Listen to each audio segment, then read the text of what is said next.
ಎಲ್ಲರಿಗೂ ನಮಸ್ಕಾರ. ದುಷ್ಟರ ಸಂಹಾರಕ್ಕಾಗಿಯೇ ಗಣೇಶನು ತೆಗೆದುಕೊಂಡ 8 ಅವತಾರಗಳಿವೆ. ಯಾವುದ್ಯಾವುದು ಅಂತ ತಿಳ್ಕೊಳ್ಳೋಣ. ಗಣೇಶ ಚತುರ್ಥಿ ಹಬ್ಬದ ದಿನದಂದು, ಸಂಕಷ್ಟ ಚತುರ್ಥಿ ದಿನದಂದು ಹಾಗೂ ಇನ್ನಿತರ ಗಣೇಶನಿಗೆ ಸಂಬಂಧಿಸಿದ ಶುಭ ದಿನಗಳ ಸಮಯದಲ್ಲಿ ಭಗವಾನ್ ಗಣೇಶನನ್ನು ಪೂಜಿಸಲಾಗುತ್ತದೆ.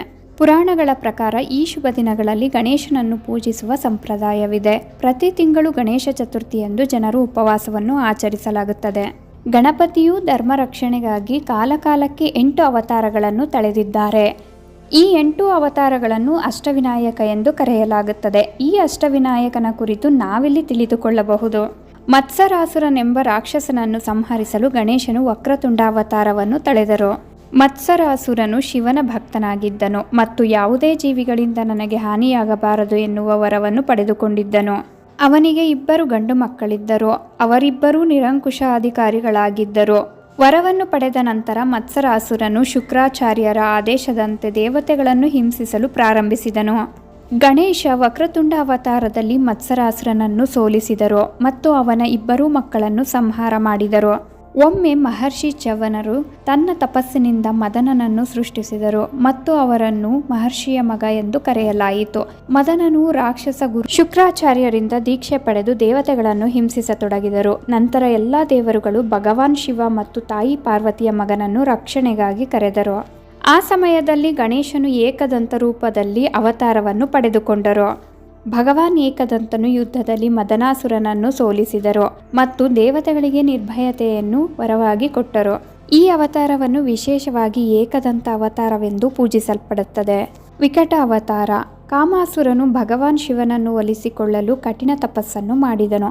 ತಪಸ್ಸಿನಿಂದ ಸಂತುಷ್ಟನಾದ ಮಹಾದೇವರು ಪ್ರಸನ್ನನಾಗಿ 3 ಲೋಕಗಳ ವಿಜಯವನ್ನು ಅನುಗ್ರಹಿಸಿದರು.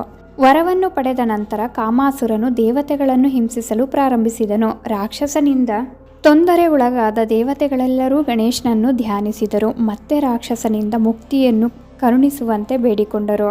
ದೇವತೆಗಳ ಪ್ರಾರ್ಥನೆಯನ್ನು ಮನ್ನಿಸಿದ ಗಣೇಶರು ವಿಕಟ ಅವತಾರವನ್ನು ತೆಗೆದುಕೊಂಡರು. ಈ ಅವತಾರದಲ್ಲಿ ಗಣೇಶನು ನವಿಲಿನ ಮೇಲೆ ಕುಳಿತು ಕಾಮಾಸುರನನ್ನು ಸಂಹಾರ ಮಾಡಿದರು.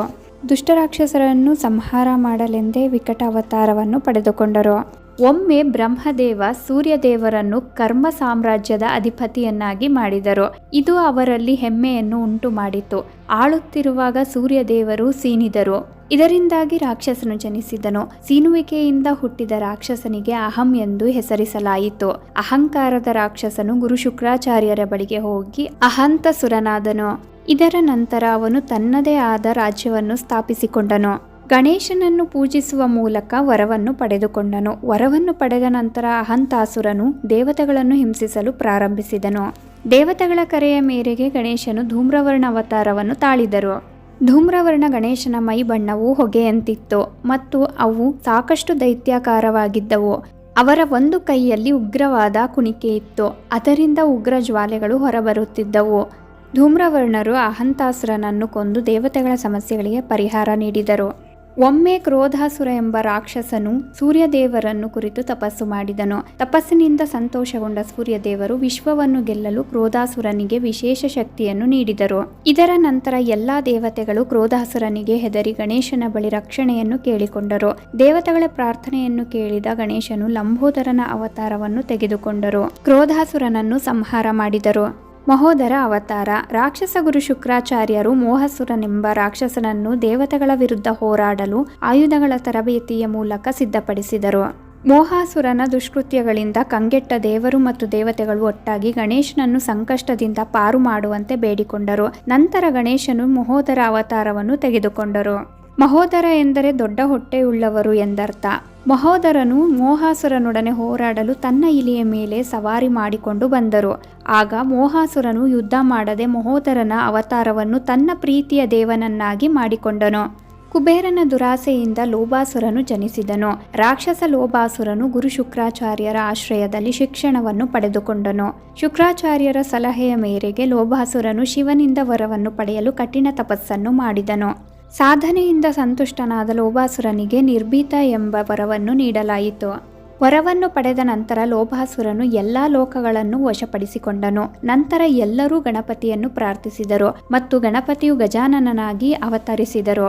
ಇದಾದ ನಂತರ ಶುಕ್ರಾಚಾರ್ಯರ ಸಲಹೆಯಂತೆ ಲೋಭಾಸುರನು ಹೋರಾಡದೆ ಸೋಲನ್ನು ಒಪ್ಪಿಕೊಂಡನು. ಒಮ್ಮೆ ತಾಯಿ ಪಾರ್ವತಿ ಕಾಡಿನಲ್ಲಿ ಧ್ಯಾನ ಮಾಡಲು ಹೋಗುವಾಗ ಮಾರ್ಗ ಮಧ್ಯದಲ್ಲಿ ನಗಲು ಪ್ರಾರಂಭಿಸುತ್ತಾರೆ. ಈಕೆಯ ನಗುವಿನಿಂದ ಮಾಮ ಎಂಬ ದೈತ್ಯ ಮನುಷ್ಯನು ಹುಟ್ಟಿಕೊಳ್ಳುತ್ತಾನೆ. ನಂತರ ಅವನು ಕಾಡಿಗೆ ಧ್ಯಾನವನ್ನು ಮಾಡಲು ಹೋಗುತ್ತಾನೆ. ಅಲ್ಲಿ ಅವನು ಶಂಭಾಸುರನನ್ನು ಭೇಟಿಯಾಗುತ್ತಾನೆ. ಶಂಭಾಸುರನು ಮಾಮನಿಗೆ ಅನೇಕ ರಾಕ್ಷಸ ಶಕ್ತಿಗಳನ್ನು ಕೊಟ್ಟನು. ಇದರ ನಂತರ ಮಾಮ ಗಣೇಶನನ್ನು ಸಂತೋಷಪಡಿಸುವ ಮೂಲಕ ಬ್ರಹ್ಮಾಂಡದ ರಹಸ್ಯವನ್ನು ತಿಳಿದುಕೊಂಡನು. ಈ ವಿಷಯ ತಿಳಿದ ಶುಕ್ರಾಚಾರ್ಯರು ಮಾಮನಿಗೆ ದೈತ್ಯರಾಜ ಹುದ್ದೆ ಕೊಟ್ಟರು. ಹುದ್ದೆ ಸಿಕ್ಕ ನಂತರ ಮಾಮನು ದೇವರುಗಳನ್ನು ಹಿಡಿದು ಜೈಲಿಗೆ ಹಾಕಿದನು. ನಂತರ ದೇವರುಗಳು ಗಣೇಶನನ್ನು ಆವಾಹನೆ ಮಾಡಿ ತಮ್ಮ ಸಮಸ್ಯೆಗಳನ್ನು ತಿಳಿಸಿದರು. ಭಗವಾನ್ ಗಣೇಶನು ವಿಘ್ನರಾಜರ ಅವತಾರವನ್ನು ತೆಗೆದುಕೊಂಡು ಮಾಮಾಸುರನಿಗೆ ತಕ್ಕ ಪಾಠ ಕಲಿಸುವ ಮೂಲಕ ದೇವಾನುದೇವತೆಗಳನ್ನು ಜೈಲಿನಿಂದ ಮುಕ್ತಿಗೊಳಿಸಿದರು. ವಿಘ್ನರಾಜ ಅವತಾರವನ್ನು ಎಲ್ಲರೂ ಪೂಜಿಸುತ್ತಾರೆ. ಶ್ರೀ ಗಣೇಶನ 8 ಅದ್ಭುತ ಅವತಾರಗಳ ಬಗ್ಗೆ ತಿಳಿಸುತ್ತಾ ನಾನು ಈ ವಿಡಿಯೋನ ಇಲ್ಲಿಗೆ ಎಂಡ್ ಮಾಡ್ತಾ ಇದ್ದೀನಿ. ಈ ಅವತಾರಗಳ ಮಾಹಿತಿ ನಿಮ್ಗೆ ಇಷ್ಟ ಆದರೆ ದಯವಿಟ್ಟು ನಮ್ಮ ಚಾನಲ್ಗೆ ಸಬ್ಸ್ಕ್ರೈಬ್ ಆಗಿ, ಲೈಕ್ ಮಾಡಿ, ಶೇರ್ ಮಾಡಿ, ಹಾಗೆ ಕಮೆಂಟ್ ಮಾಡಿ.